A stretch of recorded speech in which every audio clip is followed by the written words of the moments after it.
Who should his final match be against? Ooh, that's a good one. Just saying. Listen, I don't think, especially because of how the year turned out with the heel run, I don't think The Rock and John Cena as a final match is a bad idea. I feel like the conversation of who is going to be John Cena's final opponent is going to be a conversation we continue to have every single week until maybe the end of November. Maybe by Survivor Series, it will be very apparent the direction that we're going in and who the opponent is going to be for that very night, December the 13th, Saturday Night Main Event in Washington, when John Cena hangs them up. He hangs up the jorts, he hangs up the socks, the armbands, the cap, everything like that, apart from the boots because he doesn't actually wear them. But he's going to call time on the end of his career.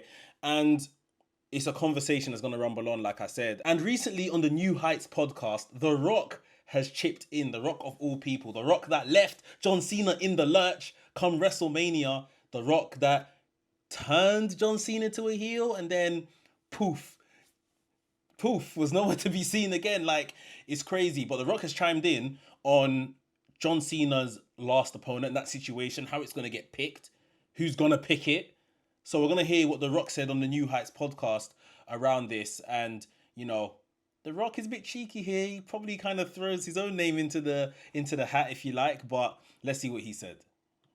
Retiring from WWE. Who should his final match be against? Ooh, that's a good one. Just saying. That says it all. He's putting his name in the hat. Listen, I don't think, especially because of how the year turned out with the heel run, I don't think The Rock and John Cena as a final match is a bad idea. Like, there are names that you could do it. Of course, there are younger names that we've probably all discussed, the Bron Breakkers, the Dominic Mysterios, Gunther as like the kind of legend killer kind of thing.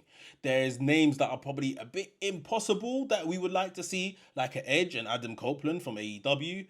But The Rock, to kind of, you know, the third time between the two of them, the third time The Rock and John Cena go at it is his final appearance.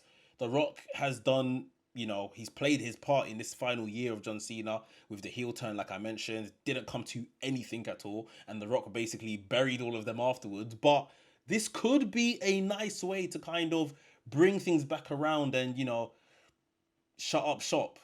I don't mind it being The Rock, if I'm completely honest. That says it all. Two of my favorites, man. Oh, man. That's, you know, I have a tiny bit of influence in the booking of it, but it really is just, it's whoever John wants. Really, that's what it comes down to. Whoever he wants. A tiny bit of influence. A tiny bit, he said. Of course, he could throw his name in the hat. I'm sure they will all kind of talk other names, but like he said, it's whoever John wants at this point. Makes sense. That should he, right? It's not me or Nick Carr, Triple H. It's just, it's whoever John wants. That guy has earned it. And you know what? Awesome. The best part about John is he comes as advertised. So who you think he is, that's who he is. And he's a good dude. Cool. And I love that guy. Yeah. It feels like it, man. You can see John Cena's a good guy. And you can see, like I've said, to his detriment, this whole year has probably, quote unquote, fallen apart because John Cena has just went along with their plan, with the corporate plan, with WWE's plan. If John Cena was the kind of guy like CM Punk to bring them 14 weeks of TV written down on documents, this is how we're going to do it, this is how I'm going to hang up my boots, this would have been a lot better. I'd have to imagine. This would have been so much better.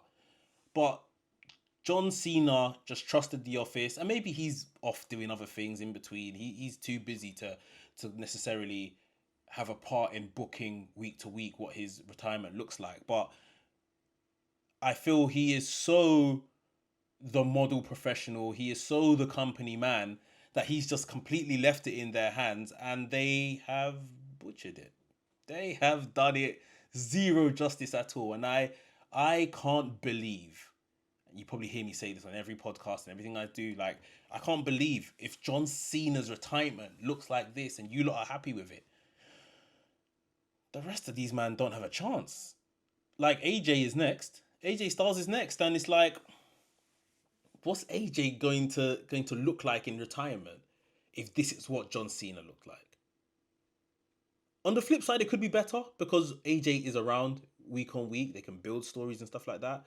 John Cena's schedule is a lot different. But you would think John Cena's exit from this company that he's done so much for over the last 20, 25 years would be a lot different than what it's turned out to be.